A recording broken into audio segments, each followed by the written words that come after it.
CBI তদন্তে কি ক্রমশ আস্থা হারাচ্ছেন বিচারপতি অভিজিৎ গঙ্গোপাধ্যায়? শিক্ষক নিয়োগ দুর্নীতি তদন্ত নিয়ে ক্ষুব্ধ বিচারপতি অভিজিৎ গঙ্গোপাধ্যায়।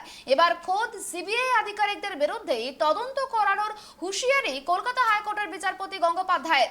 আগের দিন সিট থেকে তদন্তকারী আধিকারিক সোমনাথ বিশ্বাসকে সরানোর পর এবার শিক্ষক নিয়োগ মামলা তদন্তে যুক্ত সিবিআই আধিকারিকের সম্পত্তি খতিয়ে দেখার হুঁশিয়ারি দিলেন কলকাতা হাইকোর্টের বিচারপতি অভিজিৎ গঙ্গোপাধ্যায়। নিয়োগ দুর্নীতি সংক্রান্ত মামলায় এবার কেন্দ্রীয় সংস্থা সিবিআই এর ভূমিকা নিয়ে আরও কড়া কলকাতা হাইকোর্টের বিচারপতি অভিজিৎ গঙ্গোপাধ্যায়। তদন্তকারী অফিসারদের সম্পত্তি নিয়েও প্রশ্ন তুললেন তিনি। বৃহস্পতিবার নিয়োগ সংক্রান্ত মামলার শুনানিতে সিবিআই অফিসার সোমনাথ বিশ্বাসের বিরুদ্ধে বিভাগীয় তদন্তের নির্দেশ দিয়েছেন তিনি। বিচারপতি বলেছেন, এই মামলার সঙ্গে যুক্ত সব সিবিআই আধিকারিকদের ব্যক্তিগত সম্পত্তি খুঁজে বের করার নির্দেশ দেব আমি, তারপর দেখছি। এদিন প্রাথমিকের নিয়োগ সংক্রান্ত মামলার শুনানি ছিল। এই মামলায় আগেই সিট গঠনের নির্দেশ দিয়েছিল আদালত, কিন্তু সিটের তদন্ত নিয়ে সম্প্রতি অসন্তোষ প্রকাশ করেন বিচারপতি।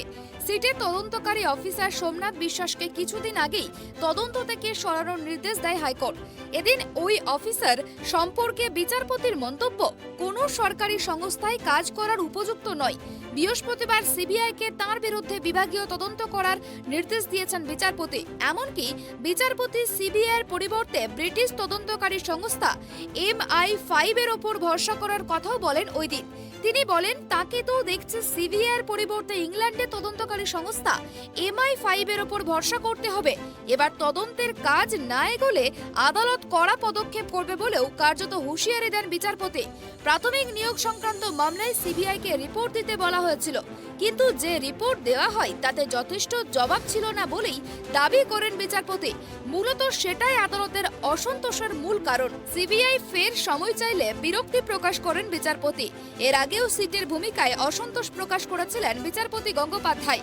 দুই আধিকারিককে সরিয়ে দেওয়ার নির্দেশ দিয়েছিলেন তিনি। বলেছিলেন তারা যেন এই তদন্ত সংক্রান্ত কাগজে হাত না দেন। Bureau report, Tribe TV.